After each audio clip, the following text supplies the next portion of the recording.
All right, welcome back to the Roast It Yourself podcast brought to you by Coffee Bean Corral and Current Crop Roasting Shop. I'm Stephen Burnett with Coffee Bean Corral in Jackson, Mississippi. I do the coffee roasting and, QC and the email marketing and that kind of thing.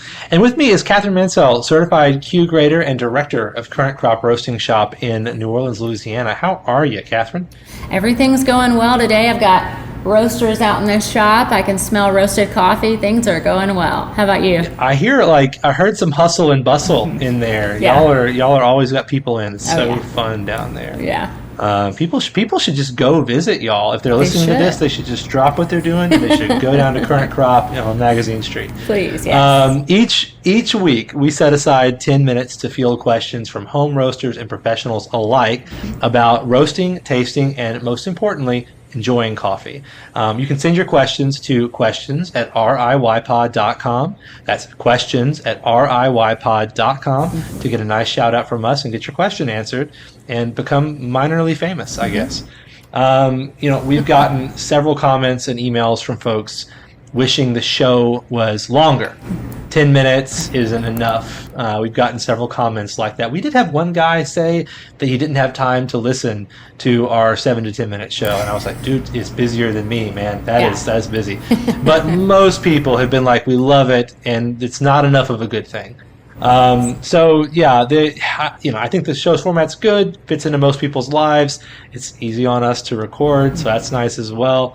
But we still get a lot of these. And the make it longer people are getting more and more clever because I believe this question was specifically designed to push us well beyond the 30-minute mark in our recording by getting Catherine so excited that she can't stop talking. So I'm going to try to maintain some control of the pod today, but we'll see. And so let me read this question. This is a friend of ours, from the friend of the podcast, friend of Current Crop and Coffee Bean Corral, LJ of previous episode fame. Yes. And he very slyly asks, what methods of criteria is green coffee analyzed or graded upon before the beans can be exported?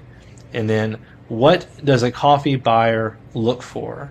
And these are so dead center of Catherine's wheelhouse that I'm just going to let her run with it and hopefully not run too long. So Catherine, take it away. I will try. Hey, LJ, thanks again. I do like this question. And I'm going to break it up sort of into two parts. So at the farm, the coffee is harvested, it's processed, and then it's dried out until the moisture content is within 10 and 12%. Once the moisture content is within range, the coffee does need to rest before it ships out. And normally the farm has a quality control team that evaluates each coffee before the pre-shipment samples are sent to the buyer, which is me. So a pre-shipment sample is sent before the coffee is ready to export, so the buyer knows what to expect from the new crop. That's important for Coffee Bean Corral and Current Crop Roasting Shop because the majority of the coffees that we sell are from the same farms that we've been buying from year by year. If we can stay consistent, you can stay consistent. So once I get the pre-shipment sample, I grab a little bit of that previous crop and I do what's called a triangle. So I cup the coffees right next to each other to see how similar or how different they are. And then I send back my notes to the farm. So I look through the beans, I green grade them, looking for primary and secondary defects, and then I write down my cupping notes and evaluate it. Once the pre-shipment sample is approved, then we wait for the arrival sample. So once the coffee has gone all the way around the world and gotten to the United States, a sample is pulled from a bag and then sent to me as well. And that's really just to ensure that nothing negative happened to the coffee during transit, to make sure that what we evaluated before is what we're getting now. And once the arrival sample is approved, then Coffee Bean Corral brings it into the warehouse, and then we can give it to all of our customers. So that's sort of a very quick way to describe all of that. A huge aspect of the industry. Yes, I made that as short as possible. There you go. Thank you. So we're still fighting back against the long 30-minute episode people. We can withstand them. Yes. So I would like Mike. I have a question on that actually. Sure. What origins have you noticed are the most consistent, given how important that is? Is it regional? Is it or is it kind of random? Costa Rica is the most consistent. The La Manita, Magnolia, Gladiola, those coffees are so incredibly consistent, and I am normally at the farm every year to taste the pre-shipment samples, so they don't have to ship it to me. They let me come and taste, and they're always dead on.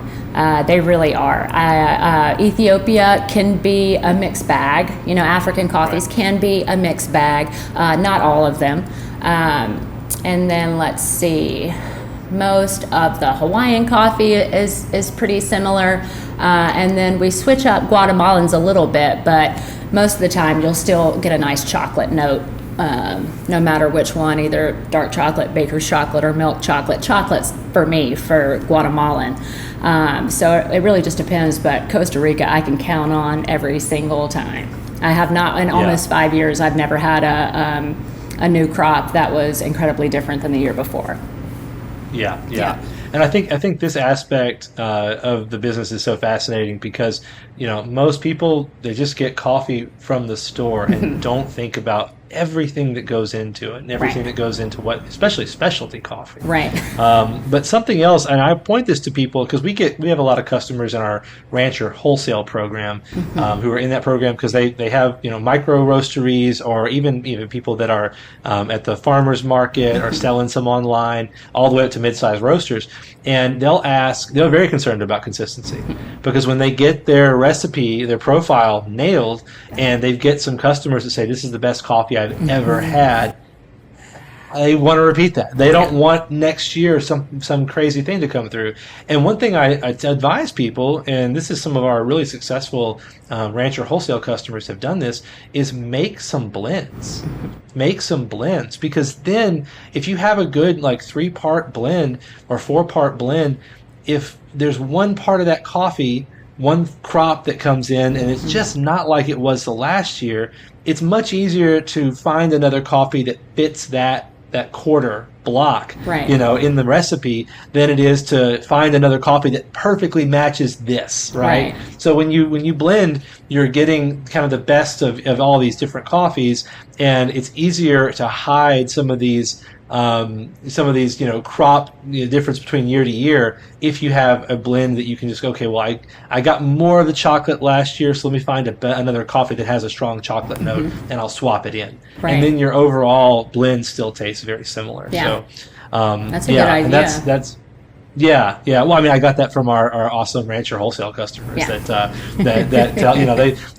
people in coffee are so ready to share the wisdom, and I love that about that. And speaking of which, I mean, it's probably likely that we forgot to say something or we missed something. Not you, me. I would have left something. Oh, what, you have more? I have one thing left. Yes.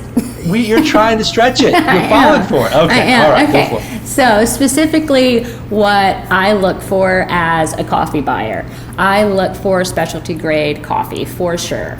But I look for coffees that have very minimal secondary defects.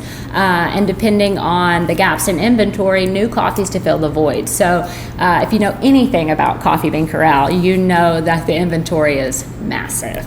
And a good 60-70% of those coffees, those are the ones where we're getting the new crops every year. But the rest of that percentage, we're trying out new things. So if there's a coffee that's taken quite a long time on the journey over to the United States, we can try something new, see how it goes. Most of the time we get a few bags, send it out to Coffee Bean Corral customers, see what they think, and if everybody gives us the thumbs up, then we book a contract for it. So it's really, am I filling the void? Am I getting new coffees for CBC? And then down at Current Crop, I get micro lots too. That's right. The super fun stuff. Yes. If you haven't checked out the micro lot section on Current Crop's website, you should definitely do that, because they're not there forever, but they're always interesting and fun and wild. So, which is why we got into this, right? You don't get into specialty roasting to do the same thing every single day all the time, right? And so now I also want to say, if you're listening to us on podcast, we have started posting our video content, so you can actually see our faces if you insist, if you want to for some reason, on YouTube. And I'll put a link to the YouTube page in the notes as well. But we are doing that. They were really honest. They were like, okay, the podcast is great, guys, but you gotta put your faces up there. And we finally said, all right, we'll do it. So we're going to upload the back episode. We've actually taken video of every episode. We're going to upload the back catalog as well, but we're going to start releasing that, so you can go check us out on YouTube if you would like. Yes. Now, with all that being said, yes, is it possible that we've left anything out, Kathy? Of course, sure is. It's possibly in that micro explanation, maybe something fell through the cracks. So if you heard all of that and you were waiting on us to say that one thing that's in the front of your brain and we just didn't say it, get in the comments and tell us what we missed. Tell us and share the wealth of knowledge that you've got with everyone else who listens, because that's what this is all about. So let us know in the comments if we missed anything, what you liked, what you didn't like.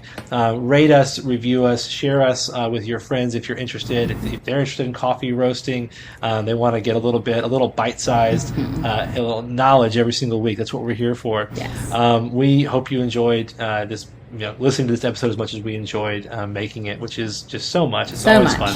And we're excited for the Roast It Yourself podcast to grow and expand and take over the world one day. So you're all a part of that with us, and we appreciate it. So remember to send your questions to questions@riypod.com. That's questions@riypod.com. Otherwise, have a great day and happy roasting. Happy roasting. Bye, y'all.